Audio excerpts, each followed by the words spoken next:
समझते हैं कि सबसे पहले मैं मेरे जीवन की जिम्मेदारी लेता हूं। I am responsible what I am. मैं जिम्मेदार हूं, जो कुछ हूं, अच्छा हूं बुरा हूं, जैसा भी हूं वैसा हूं, जो भी नुकसान है उसके लिए जिम्मेदार मैं, ना मेरी पत्नी ना मेरे, क्योंकि मेरा व्यवहार है। जो भी कुछ हमारे जीवन में परिस्थितियां बनी उसके अंदर मेरा एक्शन जो था, रिएक्शन जो था, वो मेरा था। अगर आप अपने पास को देखेंगे तो आपको समझ में आएगा कि आप कई सारी जगह पे जहां पर स्थिति थोड़ी सी बिगड़ी हुई थी, अगर नशा नहीं किया होता तो आप उस स्थिति को अच्छे से हैंडल कर सकते थे। आया ना? नशा नहीं होता तो उन्हीं स्थितियों को आप अच्छे से हैंडल कर सकते थे, इतने नुकसान नहीं होते। एक कारण प्रकरण एक चीज समझना कि शरीर के साथ व्यवहार अच्छा रखना मेरी शरीर की जिम्मेदारी किसकी है? मैं जो भी कुछ हूं आज उसके लिए जिम्मेदार मैं हूं, और जो भी कुछ बनूंगा, अब ऊपर बनेंगे कि नीचे बनेंगे? नीचे बनेंगे तो उसको बोलेंगे रिलैक्स, उसका जिम्मेदार कौन? और ऊपर जाएंगे तो तरक्की करेंगे तो उसका जिम्मेदार कौन? मैं। हमको आज सपोर्ट मिला है, आज हम शारीरिक और मानसिक रूप से स्वस्थ हैं, और उसकी वजह से हम रिकवरी की तरफ जाने का डिसीजन लेते हैं। इमोशनल बैलेंस मतलब अपनी जो भावनाएं जो है वो पीपल, प्लेसेस और सिचुएशंस के अनुसार बदलती है, ऊपर नीचे जाती है, अप्स एंड डाउन्स होती है भावनाओं। जैसी भी भावना हो, भावना ही जो है, इमोशंस जो है वो एनर्जी इमोशन, जैसी भावनाएं वैसी एक्शंस होती है। तो यहां पर जब आए तो भावनात्मक रूप से आप बहुत सॉफ्ट हो, आप भावनाएं आपकी कमजोरी है यहां पर जब आए, लेकिन यही भावनाएं बाहर जाने के बाद ताकत के रूप में इस्तेमाल करना। इमोशनल कैसी भी परिस्थिति हो, मुझे मेरा एटीट्यूड, मेरा इमोशनल बैलेंस खराब नहीं करना, क्योंकि इमोशंस क्या होता है? इमोशंस को कहते हैं एनर्जी इमोशन। भावनात्मक रूप से जो आदमी उसको सही से हैंडल करता है वो आदमी रिकवरी की तरफ आराम से जा सकता है। लेकिन जो छोटी सी बात पे गुस्सा हो जाए, नाराज हो जाए, बहुत ज्यादा खुश हो जाए, वो भावनाएं किससे उथल पुथल है, तो वहां पर वो नशे के पास जाने के चांसेस ज्यादा है। तो भावनात्मक बैलेंस बनाना, यहाँ पर अपने पास कमिटमेंट कर देना खुद को।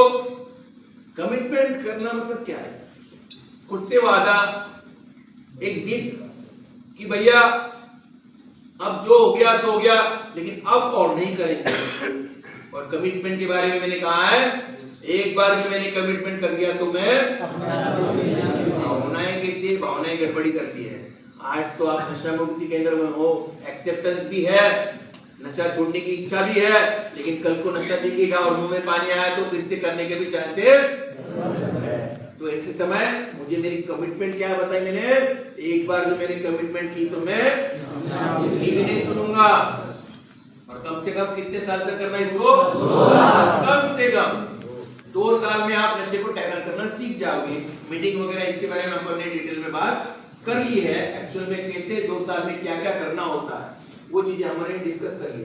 ओपन माइंड रखना, खुला मन, सजेशंस आर ऑलवेज वेलकम। कोई सजेस्ट करता है, कोई अपनी गलतियां बताता है, उसको सुनेंगे। कोई हमको कुछ बताता है, अच्छी चीजें बताता है, कोई बुरी चीजें बताता है, तो उनको सब लेंगे।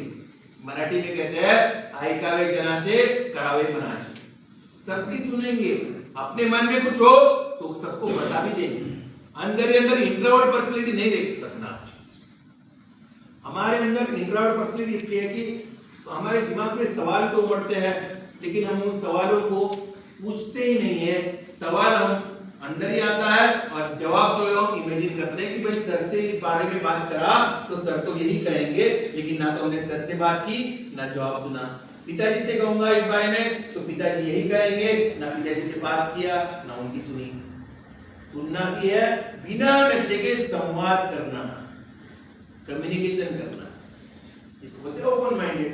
जो हमको सजेशन करेगा, अगर कोई आपको सजेस्ट करता है कि भैया आप शराबी हो तो भैया ऐसा करो, मैं भी शाम को 7 बजे के बाद पीता हूं, अगर तेरे को पीना है तो शाम को 7 बजे के बाद एक हाथ ऑर्डर पी लीजिए। शायद बाप भी बोल सकता है, पिताजी भी बोल सकते हैं, आप पत्नी भी बोल सकती है कि आपको पसंद है तो आप शाम को। लेकिन पत्नी और पिताजी की क्लासेस नहीं हुई है। क्लासेस किसकी हुई है? तकलीफ किसने सहन किया? अब ऐसा जब सजेशन आता है तो मुझे खुद के साथ ईमानदार रहने के लिए रहना, अपनी कमिटमेंट को याद रखने के लिए रखना, कि मैं जानता हूं मैं अगर 7 बजे के बाद पीना शुरू करूंगा तो क्या मैं लिमिट में पीऊंगा, क्या लिमिटेड पीऊंगा। कई सारे ऐसे सजेशंस आ सकते हैं जो आपको मिसगाइड करेंगे, लेकिन उस वक्त खुद के साथ ईमानदारी से पूछना, क्या लिमिट में करने के लायक में बचा हूं, क्योंकि क्लासेस आपकी हुई, आपके परिवार की क्लासेस नहीं हुई है, ना ही आपके दोस्तों की क्लासेस। बाहर कुछ दोस्त ऐसे भी हो सकते हैं जो आपको रिलैक्स करना चाहते हैं, आपको नशा करके आपका मजा लेना चाहते हैं। तो वहां से सतर्क रहना, विजिलेंस, कि हमारा जब भी नशे की तरफ जाने का मन करता है, पहले तो कमिटमेंट याद रखेंगे, सतर्क रहेंगे। यहाँ पर आने के बाद 15 दिन और यहाँ आने से पहले 15 दिन अपना जो हाल था नशे के अंदर का, उसको हमेशा याद रखना। जो तकलीफ हमने सहन करी है, उस तकलीफ की तरफ नहीं जाएंगे, अपनी कमिटमेंट को फॉलो करेंगे और हमेशा सतर्क रहेंगे पीपल, प्लेसेस और सिचुएशंस के ऊपर। जहां पर नशा है वहां जाना मैं अवॉइड करता हूं, वहां से नशे से लड़ना नहीं है, नशे से अपने आप को बचाना है। वो खतरा हमारे ऊपर रहेगा, क्योंकि इस गेट से बाहर निकले तो नशा तो अवेलेबल है। हमारे ऊपर नशा किसी के रूप में आक्रमण कर सकता है, गुस्से में रूप में या प्लेजर के रूप में, दोनों तरफ से आक्रमण हुआ। तो जाना कहाँ है? आपने प्लेजर के लिए किया या पेन के लिए किया, होना तो क्या है, आप कहाँ जाएंगे? कहीं नहीं जाएंगे। इसलिए सावधान रहना, क्योंकि बीमारी का नाम है कनिंग एंड बैफलिंग डिसऑर्डर, चतुर चालाक मायावी बीमारी है, आपको अपने ही जाल में फंसा के नशे की तरफ लेके जा सकती है।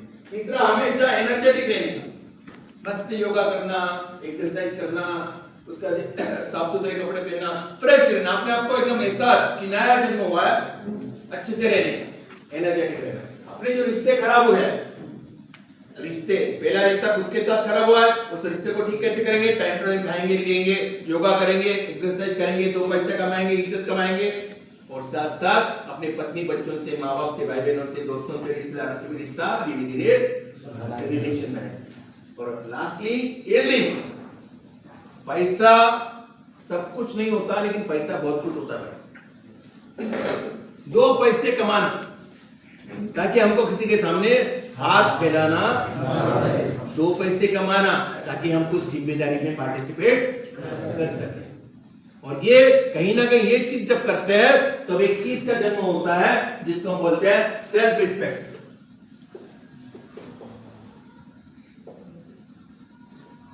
खुद के प्रति मुझे सम्मानजनक महसूस होता है, दूसरा मेरी तारीफ करे, मेरा सम्मान करे, इसके लिए मैं रिकवरी नहीं करता हूं, मेरा सम्मान मैं खुद कर लूं।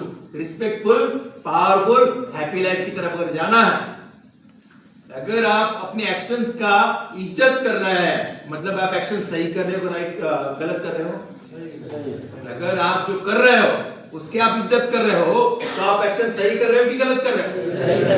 अगर सही कर रहे हो तो रिजल्ट गलत आएंगे कि सही? तो जिससे आपकी पावर बढ़ेगी कि घटेगी? और जिसकी वजह से जीवन में खुशियां आएगी कि जाएगी? Respectful, powerful, happy life is the goal. ये हमारे जीवन का उद्देश्य होना चाहिए, और जिसको हम बोलते हैं रिकवरी। अगर मैंने आज तक 10 लाख रुपए गवाए हैं, तो हो सकता है मेरे पास 50 लाख रुपए आ जाए, 1 करोड़ रुपए आ जाए। मैंने 10 लाख रुपए गवाया है, तो कुछ ना कुछ तो आना शुरू हो जाएगा, किसी के पास ज्यादा आएगा। मान लीजिए इन्होंने भी आम का झाड़ लगाया, इन्होंने भी आम का झाड़ लगाया, 2 साल तक अच्छे से ख्याल रखा, तो हम ये नहीं कह सकते कि इसके भी 500 आम आएंगे और इसमें भी 500 आम आएंगे, लेकिन आएंगे। हो सकता है इसमें थोड़ा कम आए, इसमें तो, लेकिन आएंगे। और नशा करते रहेंगे, पेड़ों का ख्याल नहीं रखेंगे, तो क्या आम आएंगे? Simple common sense. अच्छा करेंगे तो रिजल्ट अच्छा आएंगे, अगर बुरा करेंगे, खुद के साथ अन्याय करेंगे, और अन्याय की शुरुआत कहां से होती है? नशा किया कि हमने खुद के साथ व्यवहार अच्छा नहीं किया, हमने खुद के साथ व्यवहार क्या किया? बुरा व्यवहार किया। जब खुद के साथ बुरा किया तो जीवन में अच्छा होगा कि बुरा? समझ में आया? किसी कोई सवाल?